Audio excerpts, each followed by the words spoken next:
అధ్యక్ష ఇప్పుడు రాష్ట్రంలో మరి నా దగ్గర వారు ఇచ్చినటువంటిది వారి దగ్గర ఉంది కాబట్టి మంత్రి గారి దగ్గర నేను మంత్రి గారి దగ్గర ఫాల్ట్ ఉందని నేను చేయట్లా. ఇక్కడ ఉన్న ప్రాక్టీస్ లో ప్రాబ్లం ఉంది. ఇక్కడ ఏంటంటే అధ్యక్ష ఈ రోజు మీరు ఇచ్చిన దాంట్లో సమాధానం నా దగ్గర పూర్తిగా లేదు కాబట్టి నేను కొన్ని అంశాలు ప్రస్తావిస్తా. నా ఆమదాలవలస నియోజకవర్గంలో బోర్జా అని ఒక పిఎస్సిఎస్ ఉంది అధ్యక్ష.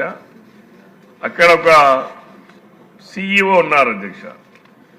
ఆయన అప్పుడు ప్రభుత్వం వైసీపీ ప్రభుత్వ కాలంలో వాళ్ళందరికీ కూడా ఏటీఎం కార్డులు ఇచ్చారు అధ్యక్ష. రైతులందరికీ కూడా ఏటీఎం కార్డులు ఇచ్చారు అధ్యక్ష.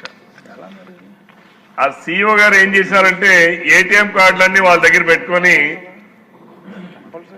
ఎవరిదైతే రైతులు తెలియకుండానే సంతకాలు పెట్టించి లోన్ ని డబల్ లోన్ చేయడం, లేకపోతే వాళ్ళకి వచ్చినటువంటి ఇంట్రెస్ట్ రిబేట్స్ ఏవైతే ఉంటాయో వాళ్ళ అకౌంట్ లో పడితే ఏటీఎం కార్డులు పెట్టి ఆయన డ్రా చేసుకుని ఆ తర్వాత ఆయన చనిపోయాడు అధ్యక్ష. ఈ రకంగా ఆ బూర్జ పిఎస్సిఎస్ లో సుమారు 12 కోట్ల రూపాయలు జరిగాయి అధ్యక్ష.